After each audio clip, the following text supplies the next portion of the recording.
I still remember the exact moment my life shattered into 1,000 irretrievable pieces. It was not the cold touch of betrayal, nor the whisper of scandal, but the silence of the one man whose voice I had waited years to hear. The summer ball at Havenshire Manor was intended to be the pinnacle of the season, a glittering affair where England's finest families gathered beneath chandeliers that dripped with crystal and candlelight. I had dressed with care that evening, my gown a deep sapphire silk that caught the light with every movement, my hair pinned in the fashion my husband preferred, soft curls framing my face. I wanted to please him. I always wanted to please him. But the Duke of Winterbourne had not looked at me once since we arrived, his gray eyes fixed somewhere beyond the crowd, beyond me, as though I were not standing beside him at all. I should have known then. I should have felt the tremor before the earthquake. We had been married for 3 years, and in all that time I had learned to read the language of his silences. There was the silence of concentration when he worked late in his study, the silence of exhaustion after long days in Parliament, and then there was this silence, the one that felt like winter itself had taken residence in his chest. He stood beside me as we greeted Lord and Lady Pemberton, his hand barely touching the small of my back, a gesture so faint it might as well have been absent. I smiled. I always smiled. It was what a duchess did. The ballroom shimmered with movement and music, the orchestra playing a waltz that seemed to wrap itself around the laughter and conversation of 200 guests. I watched couples spin across the floor, their faces bright with joy, or at least the appearance of it, and I felt the familiar ache settle into my ribs.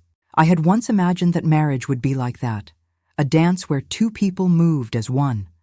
Instead, I had learned to dance alone, even when my partner stood right beside me. The heat of the room pressed against my skin, a combination of candle flames and bodies moving in rhythm, and I could smell the mingling scents of perfume and champagne, of roses brought in from the gardens, and the faint mustiness of the old manor itself. Havenshire had stood for 2 centuries, and it seemed to hold within its walls all the weight of tradition and expectation that governed our lives.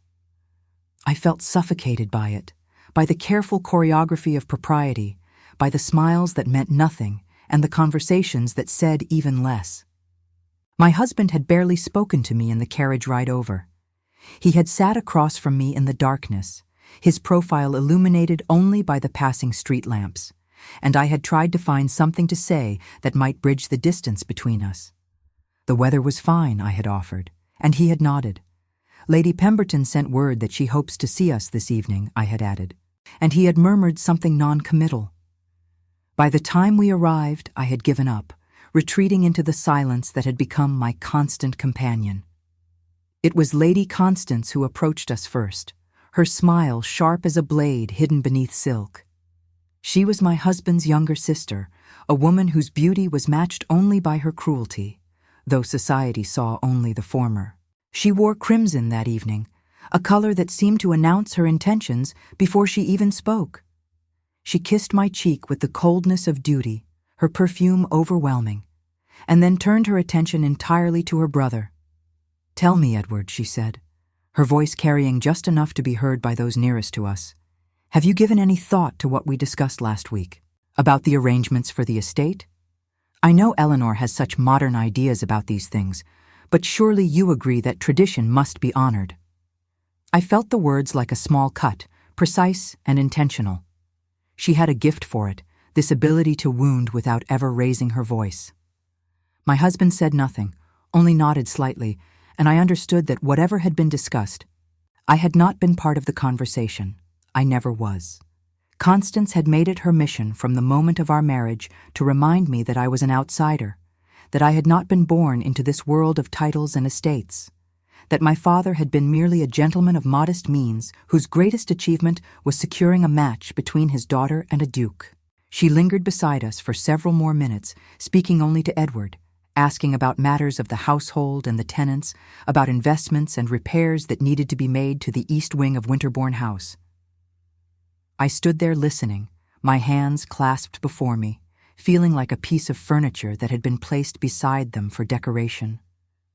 When she finally moved away, Gliding off to greet the Dowager Duchess of Claremont, I felt my husband's shoulders relax slightly, though he still did not look at me. "Edward," I said softly, "is something troubling you?" He turned to me then, and for a moment I thought I saw something flicker in his eyes, some emotion I could not name. But it passed so quickly I might have imagined it. "Nothing that concerns you, Eleanor," he said, and the words landed like stones in my chest. The evening continued in this manner, a slow procession of pleasantries and polite distance, and I moved through it as I always did, with grace and the quiet certainty that I was utterly alone. I danced twice, once with Lord Ashford, a kind older gentleman who spoke of his grandchildren with such warmth that I felt tears prick at the corners of my eyes, and once with a young viscount whose name I cannot now recall. He had been nervous, stepping on my feet twice, and I had smiled and told him it did not matter, though my toes ached. My husband did not ask me to dance. He never did. I watched him from across the room as the hours passed, standing in clusters of men who spoke of politics and business, of horses and hunting.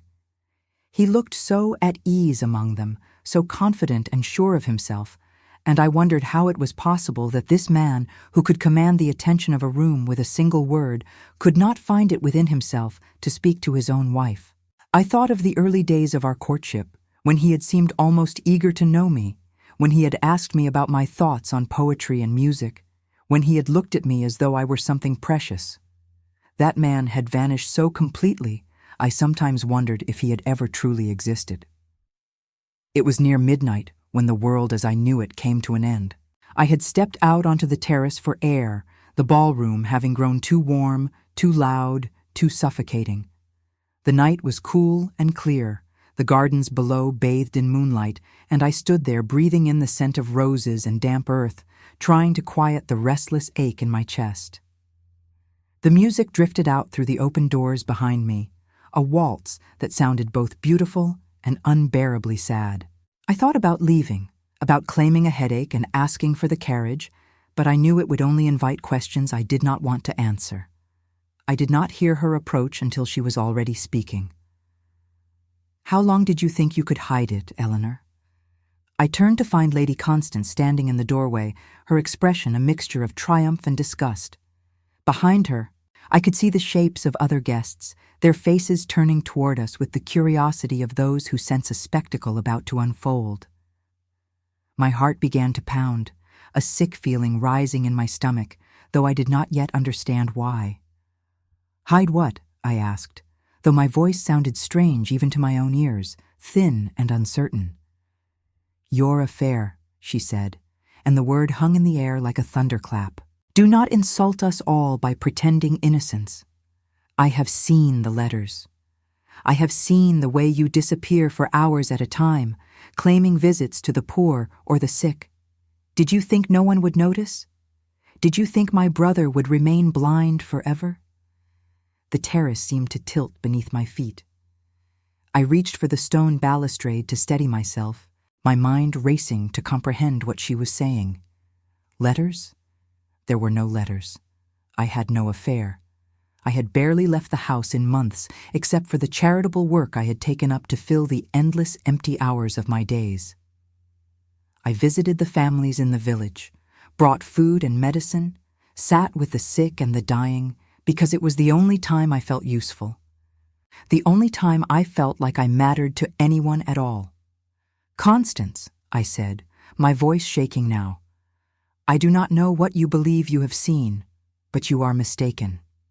There is no affair. There has never been anyone but Edward." She laughed, a bright, brittle sound that cut through the night. "Then you will not mind if we ask him directly." "Edward," she called over her shoulder, "come here at once. Your wife has something to explain." I watched in growing horror as my husband emerged from the ballroom, his face unreadable, his eyes still holding that terrible distance. Behind him came a crowd, drawn by the scent of scandal like wolves to blood.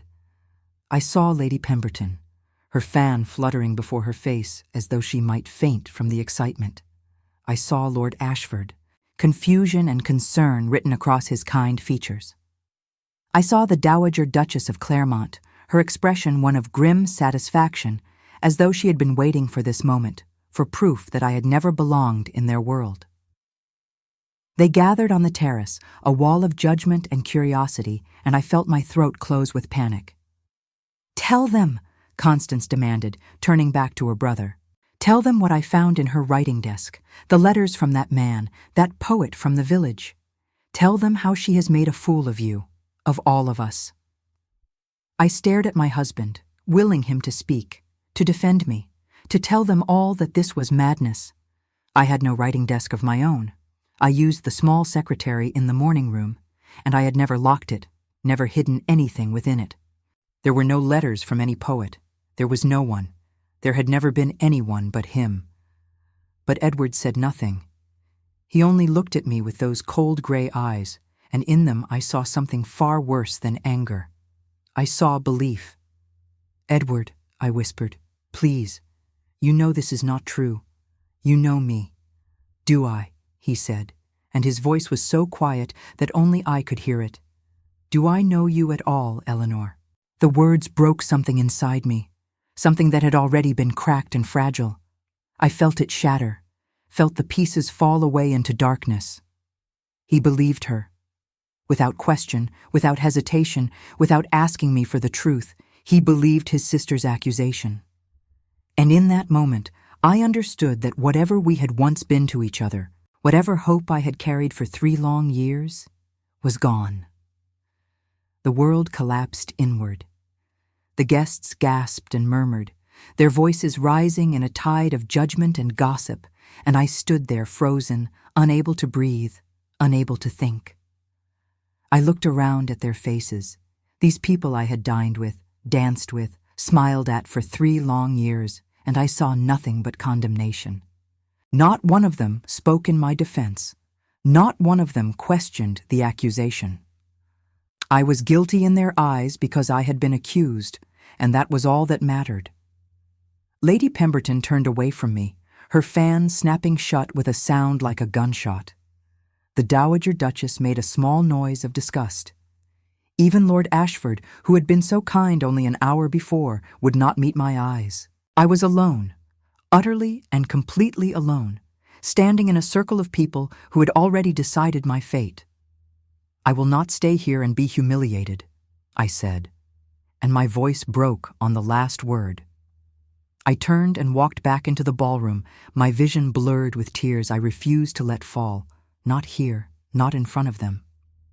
I heard my husband call my name once, a single word that sounded more like a formality than a plea. But I did not stop. I could not stop.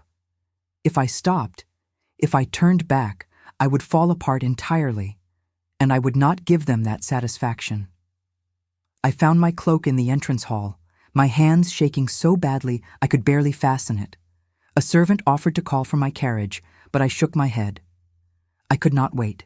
I could not stand there for even a moment longer, knowing that everyone inside was speaking of me, deciding what they believed, adding their own embellishments to the story that would be all over London by morning. I walked out into the night alone.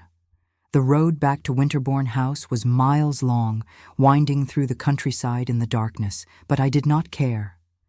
I walked because I had to move, had to put distance between myself and that terrible scene, had to escape the eyes and the whispers and the judgment.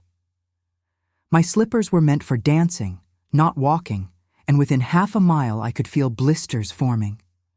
My gown dragged in the dirt, the hem growing heavy with mud. The night was cold, colder than I had realized when I was standing on the terrace, and I pulled my cloak tighter around my shoulders. I thought about the letters Constance claimed to have found. Who could have written them? Who could have placed them in a desk I rarely used, in a house where I had no privacy, no sanctuary? And why? What had I done to deserve such cruelty? I had tried so hard to be a good wife, to be what Edward needed, to fit into this world that had never truly wanted me. I had swallowed my loneliness and my doubt. I had smiled through countless dinners and balls where I was tolerated but never truly accepted. And for what? To be accused of betrayal by the very people who had betrayed me first, with their coldness and their disdain. The stars wheeled overhead, cold and distant, and I walked until my feet were numb and my tears had dried on my cheeks. I walked until the sky began to lighten in the east, that pale gray that comes before dawn, and I could see the shape of Winterbourne House rising in the distance. It looked like a fortress, all stone and shadow, and I wondered how I would ever find the strength to walk through its doors again. But I did. I walked up the long drive, my footsteps crunching on the gravel, and I entered through the servants' entrance because I could not bear to see the footman's face, could not bear to answer any questions. I climbed the back stairs to my chambers and locked the door behind me. Only then, in the safety of solitude, did I allow myself to collapse.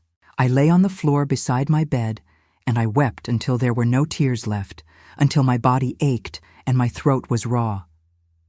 And when the morning light finally filled the room, I made myself a promise. I would never return to that ballroom. I would never again stand beside a man who believed the worst of me without question. I would leave London, leave this life, and I would find a way to survive the ruin of my name and my heart. What I did not know, what I could not have known, was that the truth was far more devastating than any lie, and that the man I was leaving behind carried a secret so terrible, it would take the breaking of us both before it could finally be spoken. I did not see my husband for 3 days after that night. I remained locked in my chambers, refusing all visitors, refusing even the trays of food that were left outside my door by the housemaid. I could not eat. I could not sleep. I could only sit by the window and stare out at the gardens below, watching the light change from dawn to dusk and back again, trying to understand how my life had come to this. The servants whispered, "Of course." I could hear them in the hallways, their voices hushed, but not hushed enough. They spoke of the ball, of Lady Constance's accusation, of the Duke's cold silence. They spoke of me as though I were already a ghost haunting these halls, a scandalous footnote in the history of Winterbourne House. I wondered if they believed the lie. I wondered if it mattered. On the morning of the 4th day, there was a knock at my door. I did not answer, but the door opened anyway, and my lady's maid, Margaret, entered, carrying a bundle of letters tied with black ribbon. Her face was pale and drawn, her eyes red as though she had been crying, and she would not look directly at me as she set the letters on the dressing table. "These came for you, Your Grace," she said softly. "From London. I thought you should see them before anyone else did." I stared at the letters, my heart sinking. I knew what they were before I even touched them. Invitations withdrawn, friendships severed, the machinery of society turning against me with the efficiency of a guillotine. I reached for them with trembling hands and untied the ribbon, letting the letters fall open across the polished wood. Lady Pemberton regretted that she could no longer receive me at her home, given the circumstances. The Dowager Duchess of Claremont wished to inform me that my presence at her annual garden party would not be welcome. Mrs. Hartley, whom I had considered a friend, wrote that she hoped I would understand her position, that she had daughters to think of, and association with me would damage their prospects. There were a dozen more, each one a small death, each one confirming what I already knew. I had been cast out. I set the letters aside and looked up at Margaret, who was twisting her hands in her apron, her discomfort evident. She had been with me since my marriage, a girl from the village who had been kind when others were merely dutiful, and I knew that this scene pained her as much as it pained me. "Thank you, Margaret," I said quietly. "You may go." She hesitated, then stepped closer, her voice dropping to a whisper. "Your Grace, if I may say, I do not believe what they are saying about you. None of the staff does. We know you to be a good and decent lady. Whatever Lady Constance claims to have found, it is not the truth." Her words brought tears to my eyes, the first I had shed since that terrible night. I reached out and took her hand, squeezing it gently. "Thank you," I said. "That means more to me than you know." She left, closing the door softly behind her, and I was alone again with the letters and my thoughts. I knew I could not remain in this room forever. I knew I would have to face what came next, whatever that might be. But I did not yet have the strength for it. So I sat, and I waited, and I tried to prepare myself for the inevitable moment when I would have to confront my husband.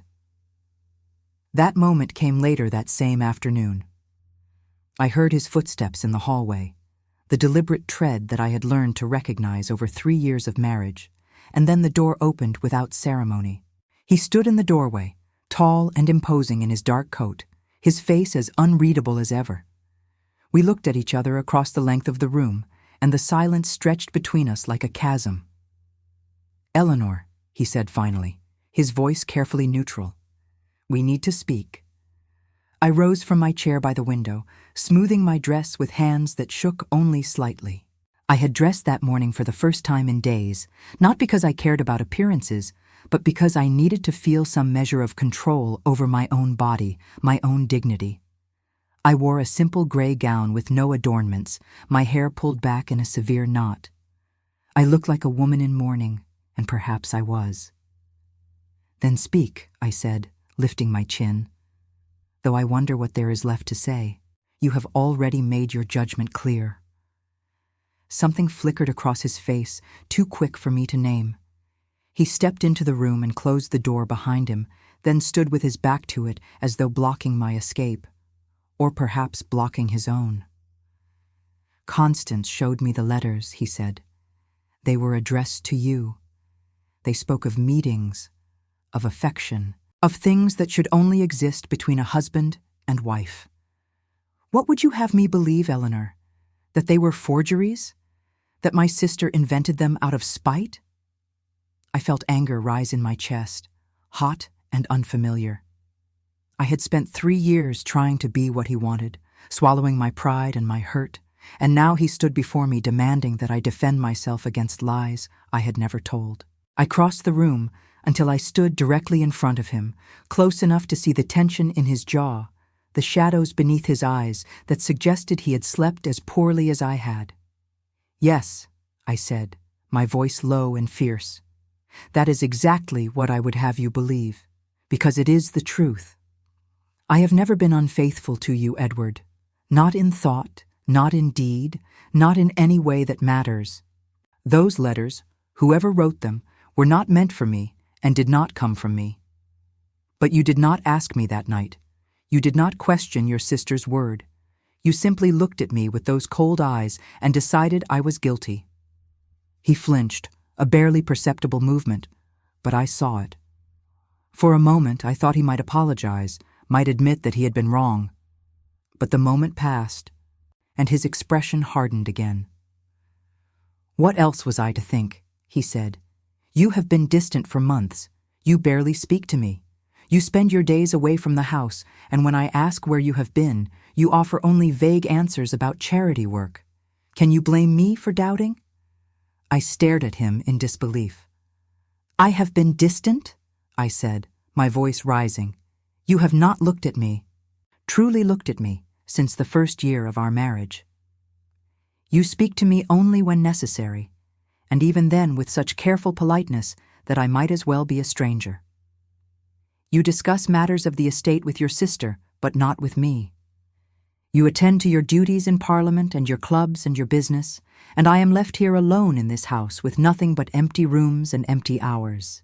I took up charity work because it was the only thing that made me feel like I mattered to anyone at all.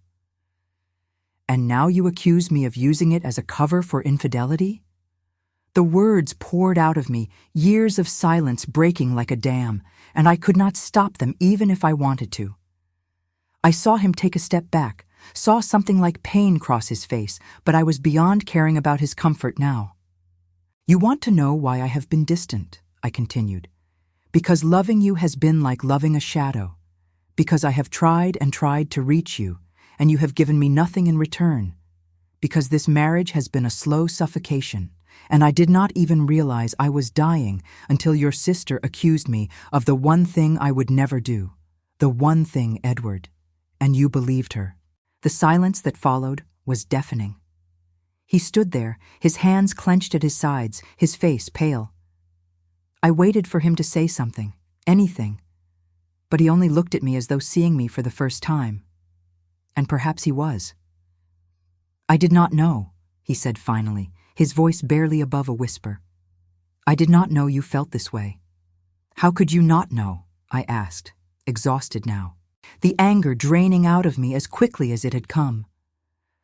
"How could you live beside me for 3 years and not see that I was miserable?"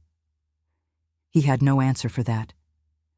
He turned away from me, walking to the fireplace where a small fire burned against the autumn chill. He braced his hands on the mantel and stared into the flames, and I watched the tension in his shoulders, the rigid line of his spine. I realized, with a strange detachment, that I did not know this man at all. I had married him, given him my name and my loyalty and my heart, and he was a complete stranger to me. "Constance said she found the letters in your writing desk," he said after a long moment.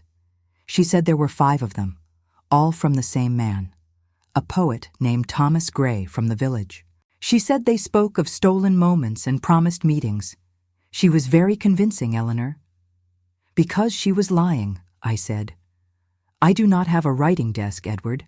I use the secretary in the morning room, and it is never locked. Anyone could have placed letters there and claimed they were mine. As for Thomas Gray, I have never heard the name before that night. If such a man exists, I have never met him, and I certainly never corresponded with him." He turned to face me again, and I saw doubt in his eyes now, real doubt, as though my words had finally pierced through whatever certainty Constance had built in his mind. But doubt was not enough. Doubt was not vindication. Doubt was just another form of distance between us. "Why would Constance do such a thing?" he asked. "She is my sister. What reason would she have to hurt you, to hurt us?" I laughed, a bitter sound that surprised even me. "You truly do not see it, do you? Your sister has hated me from the moment we married. She has done everything in her power to undermine me, to make me feel unwelcome in this house, to remind me at every turn that I do not belong in your world. Perhaps she thought if she could destroy me, you would turn to her for comfort and counsel, as you did before we married. Perhaps she simply wanted to hurt me because she could. I do not claim to understand her motives, Edward. I only know that she succeeded." He was quiet for a long time, his gaze fixed on some point beyond my shoulder. I could see him thinking, weighing my words against his sister's accusations, trying to decide which of us to believe. And the fact that he had to decide at all, that my word was not enough, told me everything I needed to know about the state of our marriage. "What do you want me to do?" he asked finally. "I want you to believe me," I said simply, "but I do not think you can.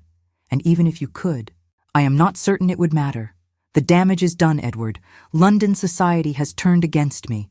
Your sister has won, and I cannot stay here, in this house, in this marriage, knowing that you doubted me even for a moment." He took a step toward me, his hand outstretched as though to touch me, but I moved away. I could not bear his touch now, could not bear the possibility of false comfort or hollow apologies. "Eleanor, please," he said, and there was something raw in his voice that I had never heard before. "Do not leave. Let me make this right. Let me investigate these letters, find out where they truly came from. Let me prove to you that I can be the husband you deserve." I shook my head, tears blurring my vision. "You should have been that husband from the beginning," I said. "You should have trusted me without proof. You should have defended me that night instead of standing there in silence while your sister destroyed me in front of everyone we know. And now you ask me to stay, to give you another chance.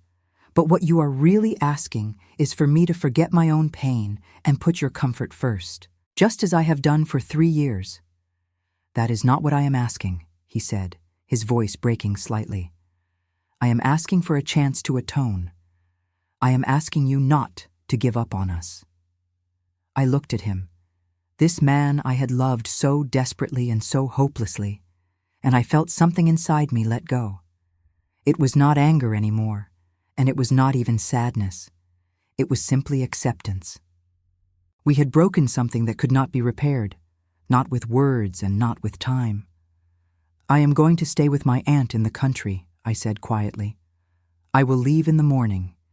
You may tell society whatever you wish, that I am unwell, that I need rest, that I have gone to care for a sick relative. I no longer care what they think of me. But I will not stay here and pretend that everything is well between us when we both know it is not." He opened his mouth as though to argue, but then closed it again. Perhaps he saw the finality in my eyes, the decision already made. Perhaps he was simply too tired to fight. Either way, he nodded slowly, his shoulders sagging with defeat. "Very well," he said, "if that is what you wish."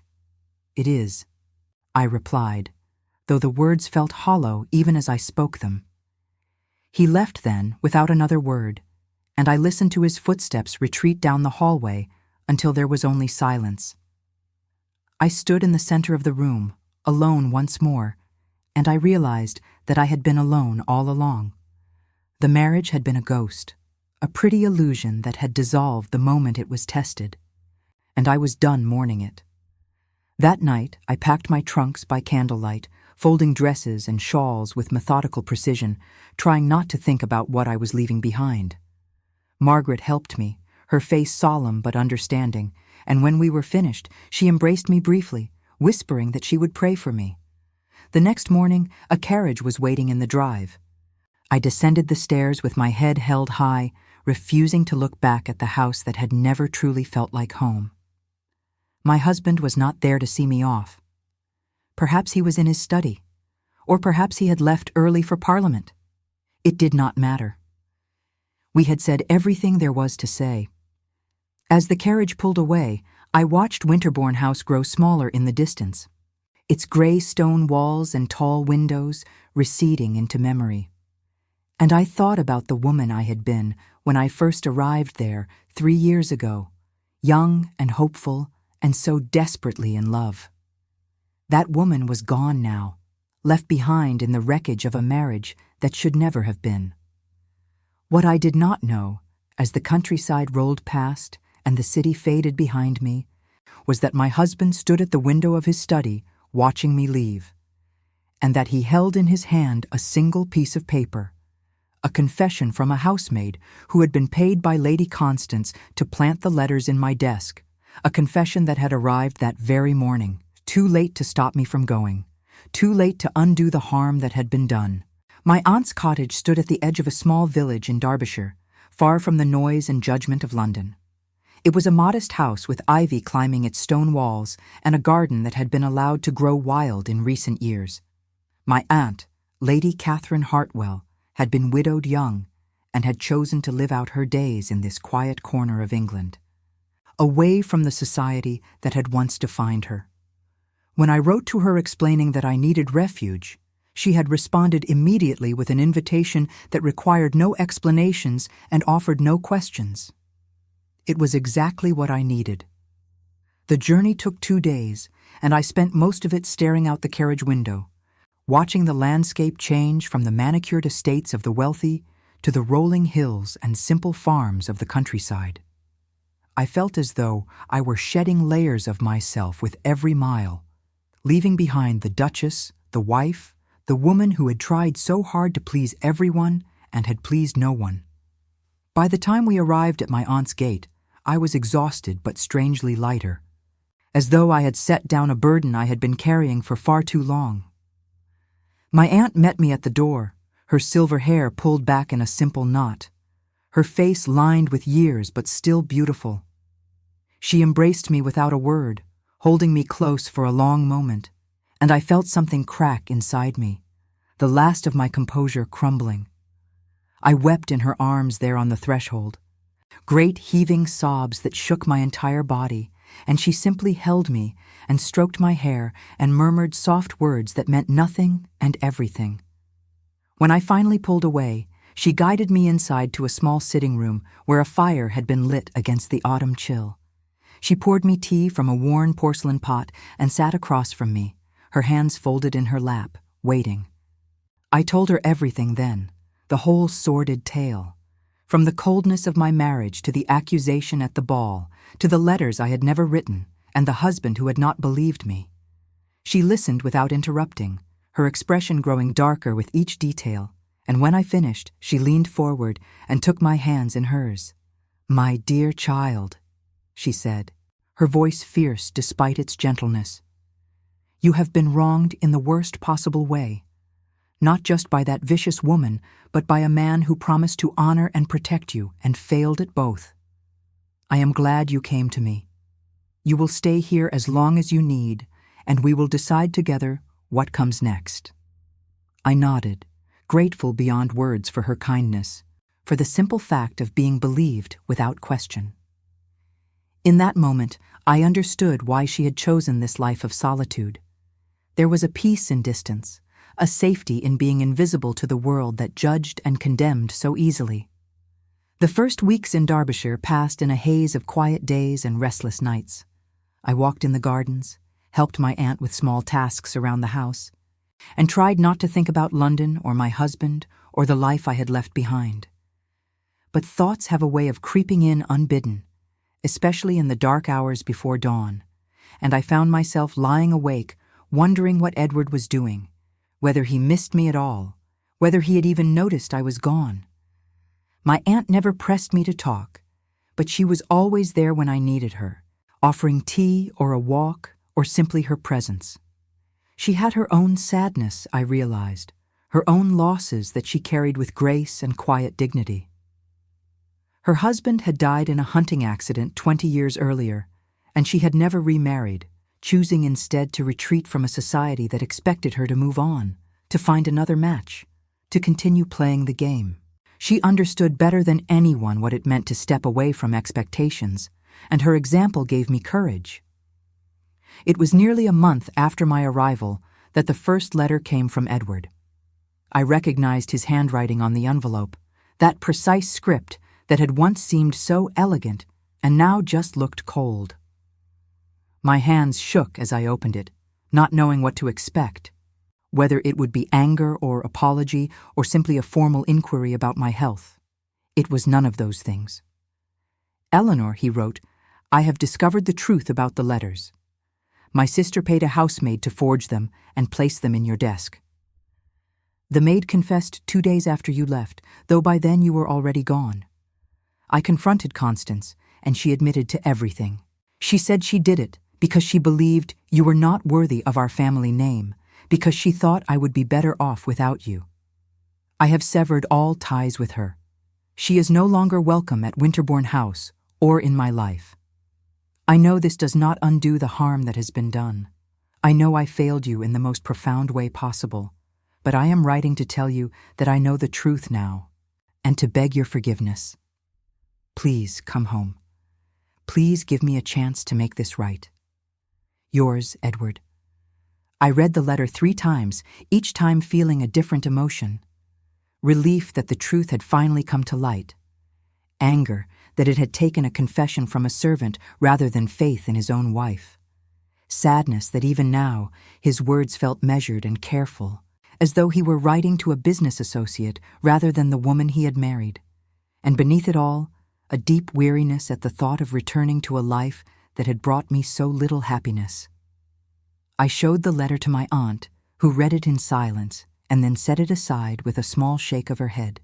"He tells you he knows the truth now," she said, as though that is enough, as though knowledge alone can repair what was broken. "But he does not say he is sorry, Eleanor. He does not say he was wrong to doubt you. He only says he discovered the truth, as if by accident, and now expects you to be grateful for his enlightenment." I had not noticed it at first, but she was right. The letter was full of facts, but empty of genuine remorse. He told me what had happened, but he did not tell me how he felt about it, whether he was ashamed of his doubt or devastated by his failure to protect me. It was, I realized, exactly like our marriage had been, full of words that said nothing that mattered. I wrote back, though it took me several days to find the right words.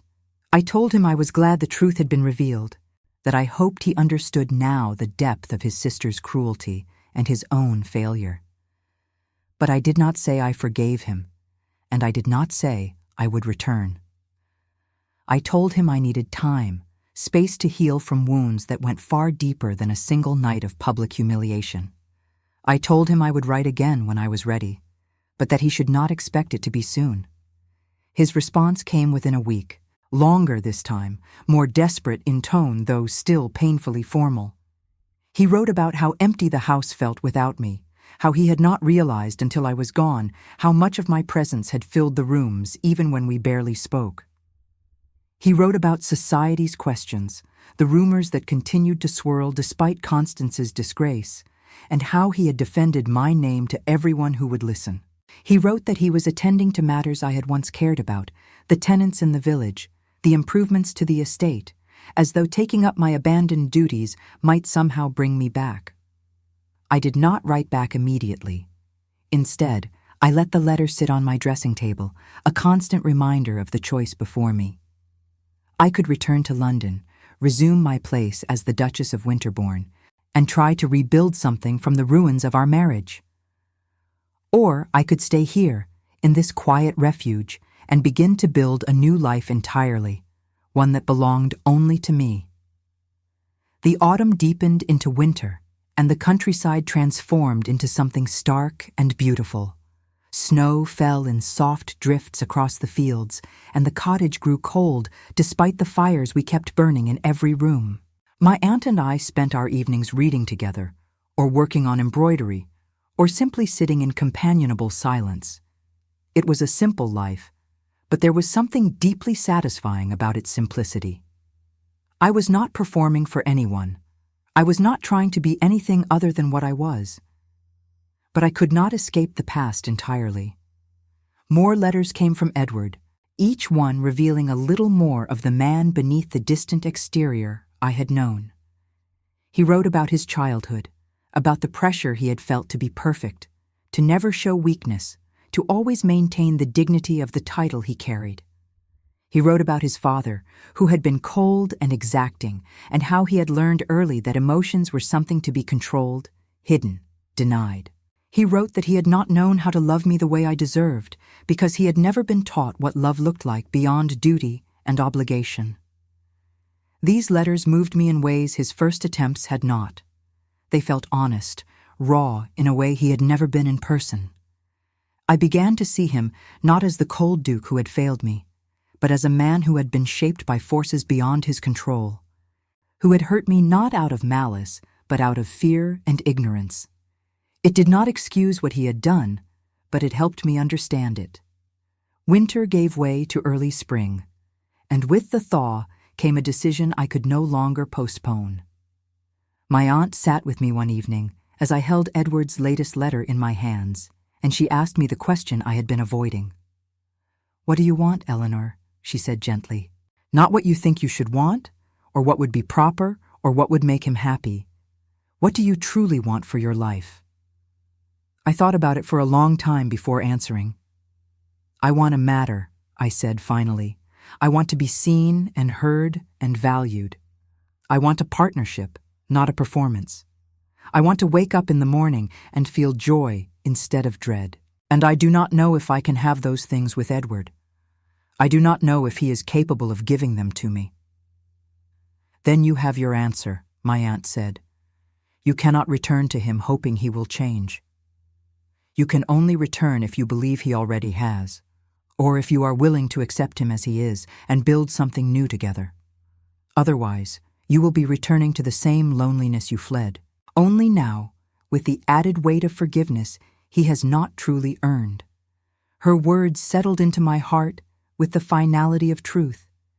I could not go back to what we had been. If I returned to Edward, it would have to be to something entirely different, a marriage built on honesty and mutual respect rather than duty and distance. And I did not know if that was possible. I wrote to him that night, the longest letter I had ever written, pouring out everything I had been feeling for months. I told him about the loneliness of our marriage, about the ways I had tried to reach him and been met with silence. I told him that knowing the truth about Constance's lies was not enough, that I needed more than vindication. I needed a husband who would fight for me, who would choose me over propriety and comfort and the expectations of society. I needed him to prove to me that he was willing to change, not just in words, but in action. I told him I was not ready to return, but that I was willing to consider it if he could show me that he understood what I needed. And then I sealed the letter and sent it before I could second-guess myself. His response arrived 2 weeks later, and with it came something I had not expected. A second letter, this one not addressed to me but to my aunt, asking her permission to visit us in Derbyshire. He wrote that he understood I needed time, but that he wanted a chance to speak to me in person, to show me rather than simply tell me that he had changed. He promised to respect whatever boundaries I set, to leave immediately if I asked him to, but he begged for the opportunity to try. My aunt read his letter and then looked at me with raised eyebrows. "Well," she said, "this is unexpected. A duke asking permission to visit his own wife. Perhaps he is learning something after all." I did not know what to think. Part of me wanted to refuse, to protect the peace I had found here and avoid the pain of seeing him again. But another part of me, a part I had thought long dead, felt a small flutter of hope.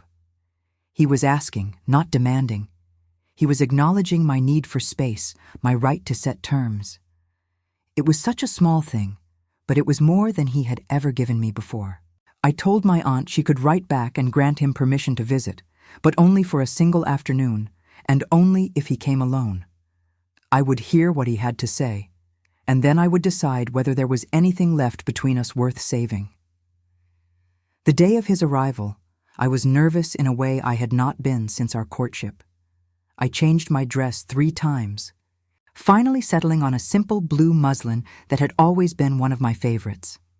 I pinned my hair up loosely, allowing a few curls to frame my face, and studied myself in the mirror. I looked different than I had when I left London, I realized.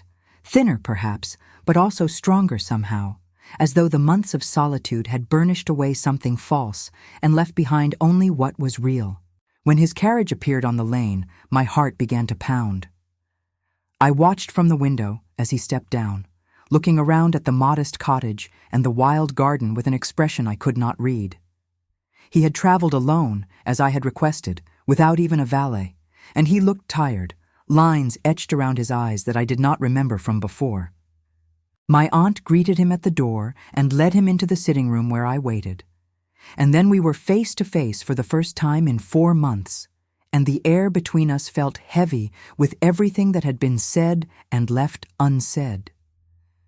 "Eleanor," he said, and my name on his lips sounded different than it ever had before, tentative and full of emotion he did not try to hide. "Edward," I replied, gesturing for him to sit. He remained standing, his hands clasped behind his back, as though he did not trust himself to relax. "I have thought about what to say to you for weeks," he began. "I have written and rewritten speeches in my mind, trying to find the words that would make you understand how deeply I regret what I have done. But now that I am here, all of those carefully planned words seem inadequate." "Then speak from your heart," I said quietly. "Tell me the truth, even if it is painful. That is all I have ever wanted from you." He closed his eyes briefly, as though gathering courage, and when he opened them again, I saw something I had never seen before. Tears, barely restrained, making his gray eyes bright. "The truth is that I have been a coward," he said, his voice breaking. "I have hidden behind duty and propriety because I did not know how to be anything else. My father taught me that emotions were weakness, that a gentleman, especially one of rank, must never allow himself to be vulnerable. And so I built walls around myself, and I thought that was strength. But it was not strength, Eleanor. It was fear. And in my fear, I hurt the one person I should have protected above all others." I listened in silence as he continued, the words pouring out of him now as though a dam had broken. "I loved you from the moment I met you," he said, and the words hung in the air between us, like something fragile and precious. "At your father's garden party, when you spoke about the books you had read and the ideas you had about education for the poor, I thought you were the most extraordinary woman I had ever encountered. You were so alive, so passionate about things that mattered, and I wanted desperately to be worthy of you. But I did not know how to show you that. I did not know how to tell you that every time you smiled at me, my heart felt like it might break from the weight of what I felt. I stared at him, unable to speak. In 3 years of marriage, he had never said anything remotely like this. He had been polite, considerate in a distant way, but never vulnerable, never open. And now he stood before me, trembling slightly, his carefully constructed walls crumbling with every word. After we married, I thought I could make you happy by providing everything you needed, he continued. A beautiful home, security, position in society. I thought that was what love looked like, what a husband owed his wife. But I was wrong. You needed more than material comfort. You needed companionship, intimacy, trust, and I was too afraid to give you those things because I did not know how. Every time I tried to speak to you about anything real, anything that mattered, I felt the words catch in my throat. I was terrified that if I let you see the man beneath the title, you would find me lacking. Edward, I whispered, but he shook his head, needing to finish. When Constance showed me those letters, something dark inside me believed them immediately, not because I thought you capable of betrayal, but because I thought I deserved to be betrayed. I had been such a poor husband, so distant and cold, that it seemed inevitable you would seek affection elsewhere. And so I said nothing that night, because I was drowning in shame and self-loathing, not because I did not care. I cared so much it paralyzed me. He moved to the window, his back to me now, and I could see his shoulders shaking. I stood and walked to him, stopping just behind him, close enough that I could feel the heat of his body, but not quite touching. When I received the housemaid's confession, he said, his voice barely audible, I realized what I had done. I had allowed my sister's poison to destroy the most important thing in my life. I had failed to protect you when you needed me most. And when you left, when I stood at my study window and watched your carriage disappear down the drive, I understood that I might have lost you forever. That was the moment I finally allowed myself to feel the full weight of what I had done.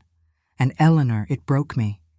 He turned to face me then, and I saw that tears were streaming down his face unchecked. The Duke of Winterbourne, who had never shown a moment of weakness in public, who had maintained perfect composure even in the face of scandal, was weeping in front of me. And somehow, that display of emotion meant more than any apology could have. I spent the next weeks trying to understand how I had become the man who failed you, he said.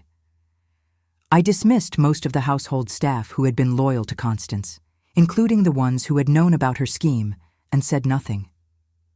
I went through your things, not to search for evidence of wrongdoing, but to try to know you better. I read the books on your bedside table. I looked at the watercolors you had painted and hidden away. I read the journals you kept about your charity work, and I realized that I had been living with a stranger, not because you had hidden yourself from me, but because I had never bothered to truly see you. What did you find? I asked, my voice thick with emotion. I found a woman of extraordinary compassion and intelligence, he said. I found someone who cared deeply about the suffering of others, who spent her own pin money to help families I did not even know existed on our estate. I found someone who had dreams and thoughts and opinions that I had never asked about because I was too wrapped up in my own fears and duties. I found the woman I should have been getting to know every day of our marriage, and I realized what a fool I had been. We stood there in the fading afternoon light, and I felt something shift inside me. This was not the man I had married, or perhaps it was, but finally without the armor he had always worn. This was Edward as he might have been if he had not been taught to hide himself away, if he had been allowed to be human instead of perfect. Why did you not tell me any of this before? I asked. Why did you wait until everything had fallen apart? Because I am a coward, he said simply. Because it is easier to hide behind duty and propriety than to risk being vulnerable. My father once told me that a gentleman never burdens others with his emotions, that strength means bearing everything alone, and I believed him. I thought that showing you how much I loved you, how much I needed you, would make me weak in your eyes. So I stayed silent, and my silence destroyed us. I reached out and took his hand, feeling the warmth of his skin against mine. It was such a simple gesture, one I had longed for throughout our marriage, and yet it felt momentous now, a bridge across the chasm that had separated us for so long. "I need to know something," I said quietly. "If I had not left, if I had stayed at Winterbourne House despite everything, would you have ever told me these things? Would you have ever opened yourself to me this way?" He was quiet for a long moment, considering the question with the honesty I had asked for. "I do not know," he said finally. "I would like to think I would have found the courage eventually. But the truth is, losing you was what finally forced me to confront myself. Sometimes we do not realize what we have until it is gone. And I am ashamed that it took your leaving for me to understand what I was throwing away." His honesty, painful as it was, meant more to me than any pretty lie could have. I thought about the months I had spent here in Derbyshire, the peace I had found in solitude, the woman I had become when I was not trying to be what someone else needed. I thought about the life I could build if I stayed, free from the expectations and judgments of society. And I thought about the life I might build if I returned, if Edward and I could create something new from the ashes of what we had been. "I cannot promise you that I will come back," I said. "Not yet, but I can promise that I will consider it, that I will take everything you have said today and hold it in my heart and try to imagine what our future might look like if we both choose to fight for it." "That is all I can ask," he said. "That is more than I deserve." My aunt appeared in the doorway then, announcing tea with perfect timing, and the three of us sat together in the small sitting room. Edward spoke easily with my aunt, asking her about her life in the village, listening with genuine interest to her stories about the local families and the challenges they faced. I watched him carefully, looking for signs of the coldness I had known, the distance that had defined our marriage. But he was different here, or perhaps he was finally showing me who he had always been beneath the careful facade. When it came time for him to leave, he stood in the doorway of the cottage and looked at me with such longing that I felt my resolve waver. "May I write to you?" he asked. "Yes," I said, "and I will write back. But Edward, you must understand that even if I decide to return, things cannot be as they were. I will not go back to being invisible in my own life. I will not be silent about my needs and wants. If we are to have a marriage, it must be a true partnership." "I understand," he said, "and I want that too. I want to know your thoughts, your dreams, your fears. I want to be the husband who listens when you speak, who values your opinions, who stands beside you instead of in front of you. I know I have to earn your trust again. I know words are not enough, but I am asking you to give me the chance to prove that I can be the man you deserve." He left then, climbing into his carriage and disappearing down the lane, and I stood watching until I could no longer see him. My aunt came to stand beside me, slipping her arm through mine. "He has changed," she said softly. "Or perhaps he has simply allowed you to see who he truly is. The question is whether that is enough. I do not know yet," I admitted, "but I think I want it to be." The weeks that followed were filled with letters, more honest and intimate than any conversation we had ever had in person. Edward wrote to me every day, long letters that detailed his thoughts and feelings, his regrets and hopes. He told me about the changes he was making at Winterbourne House, how he had begun meeting regularly with the tenants to understand their needs, how he had established a school for the village children using funds he had previously allocated to his club memberships. He told me about the loneliness of the house without me, how he found himself walking into rooms hoping to find me there, only to remember that I was gone. I wrote back with equal honesty, sharing my own fears and doubts, my anger at what had been done to me, and my tentative hope that we might find a way forward. I told him about the woman I had become in solitude, stronger and more certain of myself than I had ever been, and I made it clear that I would not diminish that woman to make room for a marriage that did not honor her. Spring deepened into early summer, and the countryside burst into life around me. The gardens bloomed wild and beautiful, and I spent my days walking the lanes and reading in the shade of ancient trees. My aunt watched me with knowing eyes, and I knew she was waiting for me to make my decision, though she never pressed. It was a letter from Margaret, my lady's maid, that finally tipped the scales. She wrote to tell me that the Duke had been asking the staff about my preferences, what foods I had enjoyed, what flowers I had loved, what times of day I had seemed happiest. He had ordered my favorite roses planted in the garden, had instructed the cook to prepare the meals I had once mentioned liking, had even had my sitting room redecorated in softer colors that he thought might please me. He was, Margaret wrote, trying to build a home that would welcome me back, not as an obligation, but as a cherished presence. These small acts, more than any grand gesture, showed me that he was trying. He was paying attention in ways he never had before, learning to see me as a person with wants and needs separate from his own. It was not everything, but it was a beginning. I wrote to Edward and told him I would return to Winterbourne House, but only if we agreed to certain conditions. We would spend time together every day, not just sitting in the same room, but actually talking, sharing our thoughts and lives. He would include me in decisions about the estate and our life together, valuing my input as he would a trusted partner. We would attend social functions together as a united front, and he would defend me without hesitation if anyone questioned my character. And most importantly, he would continue to be honest with me, even when it was difficult, even when it revealed his weaknesses. His response came swiftly, agreeing to every condition without hesitation. He wrote that he would send a carriage for me whenever I was ready, that he would be waiting at Winterbourne House to receive me, not as a duke receiving his wayward wife, but as a man welcoming home the woman he loved. I spent one final evening with my aunt, sitting by the fire and talking about everything and nothing. She held my hand and told me she was proud of me, that leaving had taken courage, and returning would take even more. "You have found your strength," she said.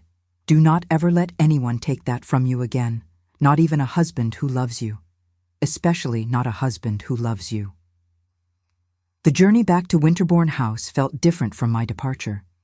I was not fleeing in shame and heartbreak, but returning with my head held high, knowing my worth and ready to fight for the life I deserved. The countryside rolled past the carriage windows, familiar now after months in Derbyshire, and I felt a strange mixture of nervousness and anticipation. When the carriage finally turned up the long drive to Winterbourne House, I saw him standing at the entrance, waiting. He was alone, no servants flanking him, just Edward in his shirt sleeves, looking more human than I had ever seen him. As the carriage stopped and the footman opened the door, he stepped forward and offered me his hand. "Welcome home, Eleanor," he said, and the word home had never sounded so hopeful, so full of possibility. I took his hand and stepped down, and for the first time since our wedding day, I felt that perhaps we were finally beginning the marriage we should have had all along. There was still so much to rebuild, so much trust to repair. But as he led me into the house and I saw the roses he had planted for me blooming in the entry hall, I allowed myself to believe that maybe, just maybe, we would find our way. The house felt different, or perhaps I was different, seeing it now with eyes that knew my own worth. Edward took me through the rooms, pointing out small changes he had made, asking my opinion on things he had not yet decided. He was nervous, I realized, afraid that I would find it all inadequate, that I would regret coming back. We sat together in the drawing room as the afternoon light faded, and he told me about the difficulties of the past months, how society had been unforgiving to both of us, how he had borne their judgment as penance for his failure to protect me. But he had also, he said, begun to care less about what they thought and more about what was right, about being the kind of man who deserved the woman he loved. That evening, We dined together for the first time in months, and it was nothing like the silent, formal meals of our early marriage. We talked about everything: books we had read, thoughts about the estate, memories of our childhoods. He asked me about my time in Derbyshire, and I told him about the peace I had found there, the woman I had become. And he listened, truly listened, his eyes never leaving my face, as though he were memorizing every word. When the meal ended and the candles burned low, he walked me to my chambers and paused at the door. "I want you to know," he said quietly, "that I have no expectations. I do not presume that your return means everything is forgiven or forgotten. I know we must rebuild what was broken, and I am prepared to take as much time as you need."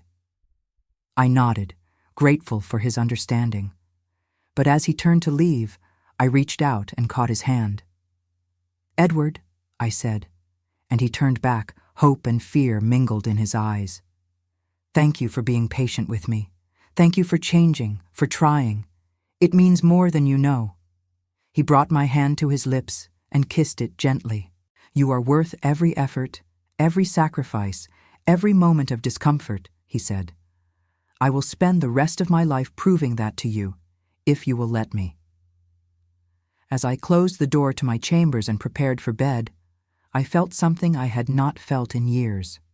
Hope, real, genuine hope that the future might hold something better than the past, that love might be more than duty and distance, that we might yet find our way to each other. But I also knew, as I drifted off to sleep in the bed I had not occupied for months, that the hardest work was still ahead of us. Words and gestures were a beginning, but true change, true partnership, would require daily choice and effort from both of us. And only time would tell if we were both strong enough to build something lasting from the ruins of what we had been. The weeks following my return to Winterbourne House were unlike anything I had known in my marriage.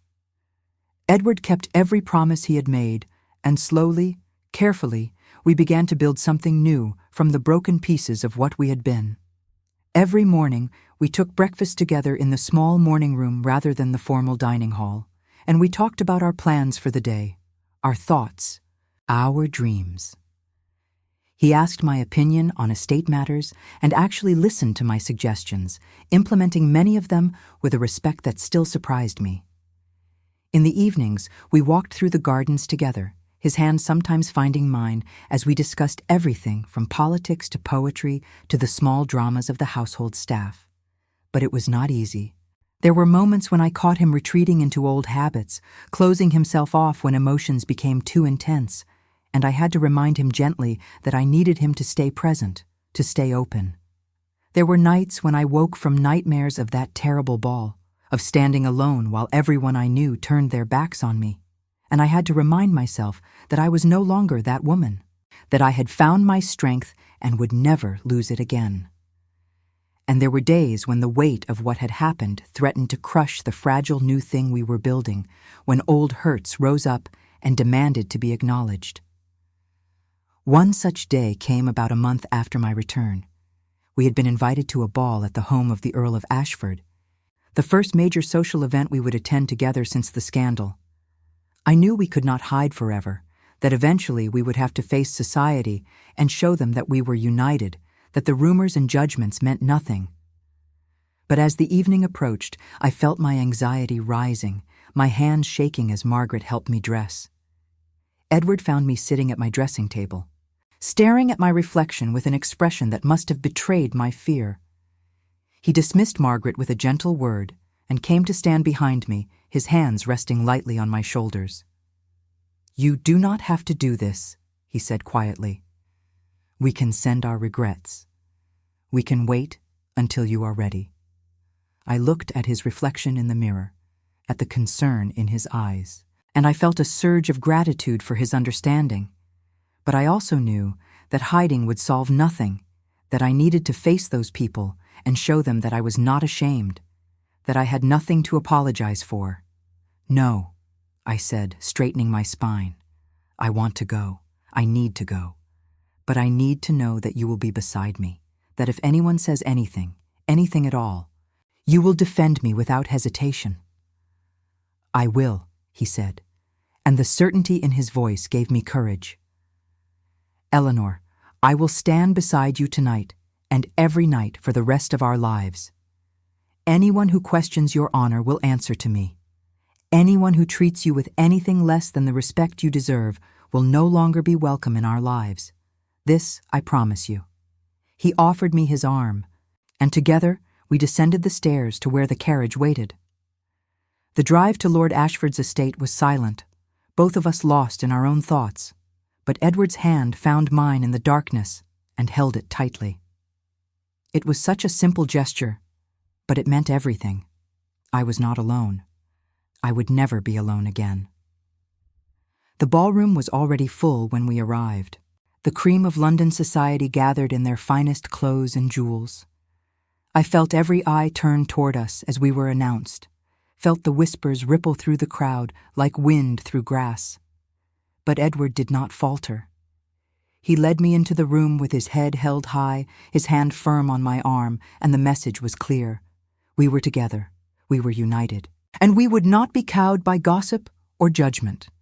Lord Ashford approached us first, his kind face breaking into a warm smile. "Your Grace, Lady Winterbourne," he said, bowing to us both. "I am so pleased you could attend. My wife and I have missed your company these past months." His words were a benediction, a public declaration of support that others would be forced to acknowledge. I felt some of the tension leave my shoulders as his wife, Lady Margaret, embraced me warmly and whispered that she had never believed a word of the scandal. They led us into the gathering, introducing us to others, and slowly, carefully, I felt the ice begin to thaw. Not everyone was kind, of course. There were those who turned away when we approached, who whispered behind their fans and cast disapproving looks in our direction. But Edward noticed every slight, every moment of coldness, and I watched him make mental notes of who to exclude from our future considerations. He was, I realized, choosing me over society, over propriety, over the opinions that had once meant everything to him. And that choice meant more than any apology ever could. It was near the middle of the evening when I saw her.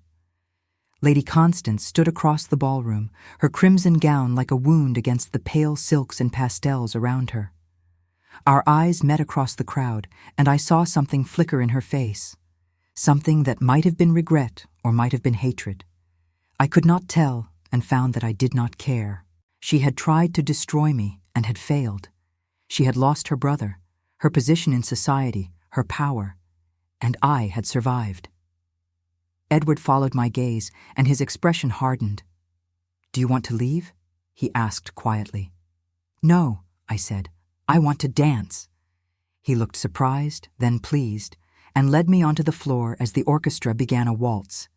It was the first time we had danced together since our wedding, and I realized with a pang how much I had missed this simple intimacy. He held me properly, respectfully, but there was a warmth in his touch that had not been there before, a connection that went beyond the steps of the dance. "You are the bravest woman I have ever known," he murmured as we moved across the floor. "The way you are facing them all tonight with such grace and dignity. I am in awe of you, Eleanor." "I am not brave," I said. "I am simply tired of being afraid, tired of caring what they think, tired of being anything other than myself." "Then you are braver than you know," he said, "because being yourself in a world that demands conformity is the most courageous act of all." We danced in silence for a moment, and I felt something shift between us, something settle into place. This was what I had always wanted, this sense of partnership, of being seen and valued for who I truly was. And he was giving it to me, finally, perhaps too late to erase all the hurt, but not too late to build something new. When the dance ended, we made our way to the terrace for air, and I stood looking out over the gardens just as I had that terrible night at Havenshire Manor. But this time, Edward stood beside me, his presence steady and sure. This time, when footsteps approached behind us, he moved slightly in front of me, protective, and I knew he would not allow anyone to hurt me again. It was only Lord Ashford, come to tell us that Lady Constance had been asked to leave after making a scene. Apparently, she had been drinking heavily and had begun to loudly proclaim that I had seduced her brother and stolen her rightful place as mistress of Winterbourne. She had been escorted out by her current companion, a baron of questionable reputation, and would not be invited back.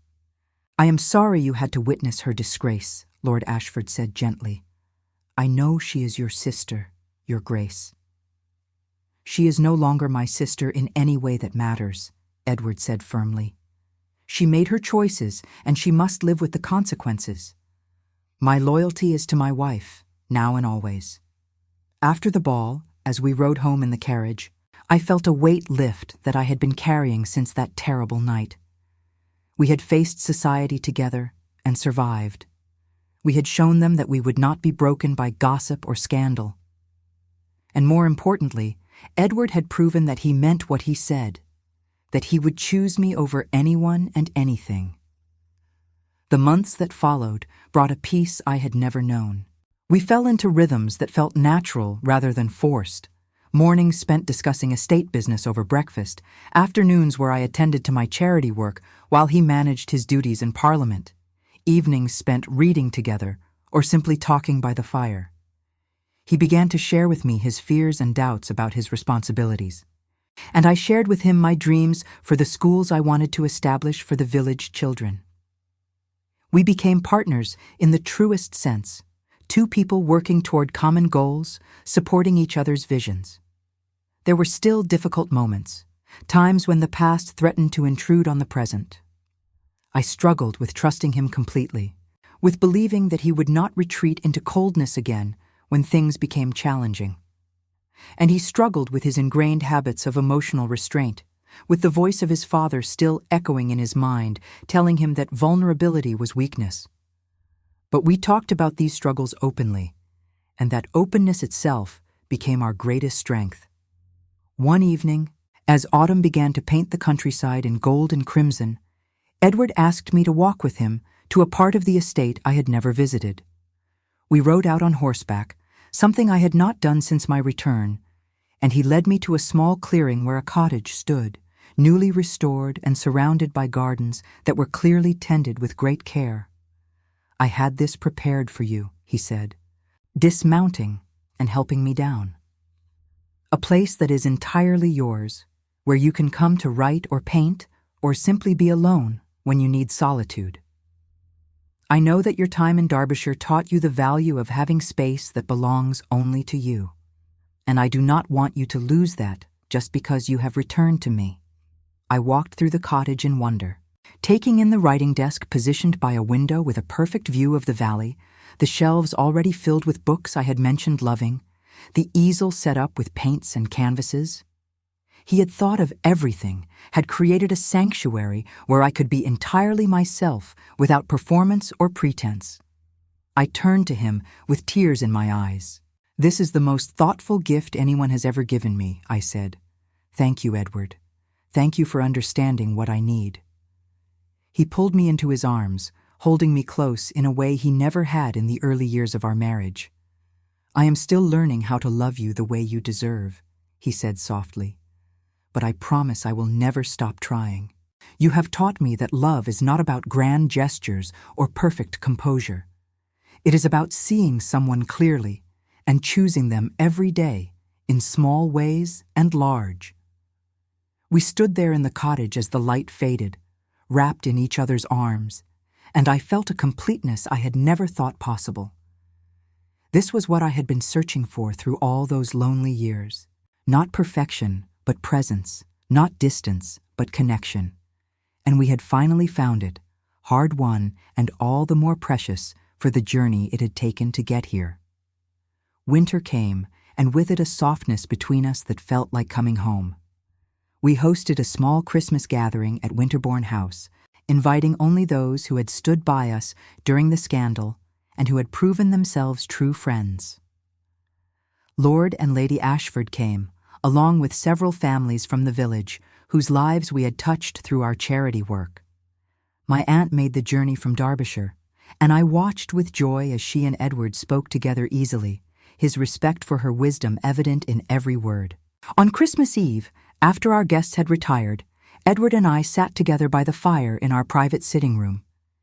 He had been quieter than usual that evening, and I could sense something weighing on his mind.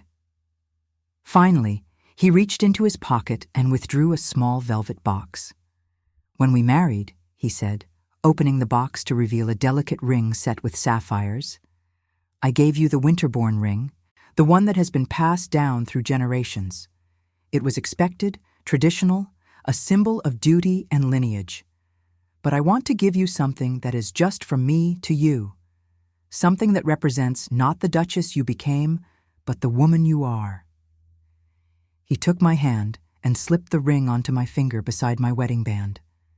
The sapphires caught the firelight, glowing deep blue against my skin. "I chose sapphires because they match the gown you wore that night at Havenshire," he said, "the night that nearly destroyed us. I wanted to take that memory and transform it into something beautiful, to show you that even our darkest moments can become part of our love story if we have the courage to face them together." I looked at the ring through my tears, overwhelmed by the thoughtfulness of the gesture, by how far we had come from the cold strangers we had been. I leaned forward and kissed him, pouring into that kiss all the forgiveness and hope and love I had been holding back, afraid to give fully until I was certain it would not be wasted. When we pulled apart, he rested his forehead against mine. "I love you, Eleanor," he whispered. "I have loved you from the beginning, but I did not know how to show it. I am grateful every day that you gave me another chance, that you were brave enough to leave and strong enough to come back. You have made me a better man." "And you have made me believe in love again," I said. "Real love, the kind that weathers storms and grows stronger in the breaking and mending. I love you too, Edward. Not the Duke you were expected to be, but the man you have allowed yourself to become." That night marked a turning point, the moment when we both finally let go of the past and embraced the future we were building together. The wounds of those terrible months did not disappear entirely, but they no longer defined us. They became part of our story, proof that love could survive even the deepest betrayals when both people were willing to fight for it. Spring came again, as it always does, bringing with it new life and new possibilities. Edward and I opened the first of the schools I had dreamed about, a bright building in the village where children of all classes could come to learn. We stood together at the dedication ceremony, watching as the students filed in with eager faces, and I felt a profound sense of purpose. This was what I had always wanted, to make a difference, to matter beyond the narrow confines of society and social standing. And Edward had made it possible, not by doing it for me, but by supporting my vision and helping me bring it to life. As we walked home that evening through the gardens of Winterbourne House, the roses blooming in profusion around us, Edward stopped and turned to me with a question in his eyes. "Do you ever regret it?" he asked, "coming back to me? There must be moments when you think about the peace you found in Derbyshire, the freedom of being answerable to no one." I considered the question carefully, not wanting to give him false comfort, but needing to speak the truth. "There are moments," I admitted, "when I miss the simplicity of those months. But I do not regret returning, Edward, because what we have now is so much richer than solitude could ever be. We have built something real together, a partnership based on honesty and mutual respect, and that is worth more than any amount of peace in isolation." He smiled, the kind of smile that transformed his entire face, making him look younger and less burdened. "Then I am the luckiest man alive," he said, "to have been given a second chance with a woman like you." "We are both lucky," I corrected him, "because we found our way back to each other when we could have so easily been lost forever." As the years passed, our love deepened in ways I could never have imagined in those early, lonely days of our marriage. We had children, 2 daughters and a son, and I watched Edward become the kind of father he had never had, warm and present and unafraid to show his affection. We faced challenges together, the death of his mother, difficult harvests that strained the estate finances, political pressures that threatened his position in Parliament, but we faced them as partners, supporting each other through the storms and celebrating the victories together. And through it all, we never forgot the lessons we had learned in our breaking and mending. We talked openly about our feelings, even when it was uncomfortable. We made time for each other, protecting our connection from the demands of the world around us. We chose each other, every day, in small ways and large. And that choosing, that daily recommitment to our marriage and to each other, became the foundation of a love that could weather anything.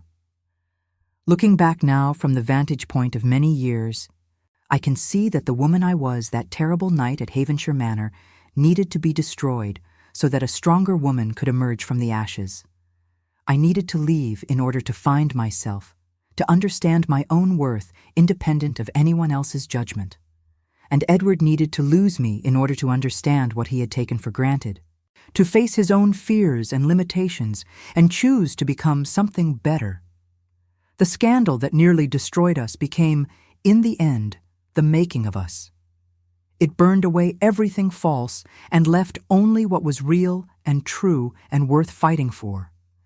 And while I would never wish such pain on anyone, I cannot regret the journey it set us on, because it led us here, to this life we have built together, this love that grows stronger with each passing year. On quiet evenings, when Edward and I sit together by the fire in our sitting room, our children asleep upstairs and the house peaceful around us, I sometimes think about that night when I walked alone down a dark road believing my life was over. I think about the woman I was then, broken and lost and certain she would never find her way home. And I wish I could tell her that the darkness was not the end, but the beginning, that she would survive and more than survive, that she would find a love worth having and a life worth living. But she had to walk that road to get here. She had to face the darkness to find the light.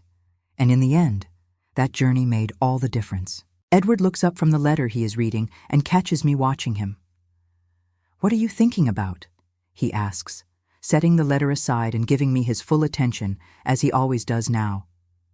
"I am thinking about how grateful I am," I say, reaching for his hand, "for all of it, even the painful parts, because they brought us here." He raises my hand to his lips and kisses it gently, his eyes holding mine. "I am grateful too," he says. "Every day, Eleanor, every single day." And in that moment, in the warmth of the fire and the comfort of his presence, I know that we have finally found what we were always meant to have. Not a perfect love, but a real one. Not a marriage without struggles, but one where we face those struggles together. Not a fairy tale ending, but something far more valuable. A partnership built on truth and trust, and the courage to keep choosing each other, no matter what storms may come. This is the secret I wish I could tell every woman who stands where I once stood, trapped in a marriage that feels like slow suffocation. That leaving, if you must, is not failure, but sometimes the bravest act of self-love. That demanding to be seen and valued is not selfish but necessary. That a man who cannot love you openly and honestly is not worth the sacrifice of yourself. And that sometimes, if you are very lucky and very brave, leaving creates the space for something better to grow, something real and lasting, and worth all the pain it took to find it. The Duke of Winterbourne and I have been married now for 15 years, and I can say with certainty that our true marriage began not on our wedding day, but on the day I walked back through the doors of Winterbourne House with my head held high and my heart guarded but open to possibility. That was the day we both chose love over fear, connection over distance, truth over comfortable lies. And we have been choosing it every day since.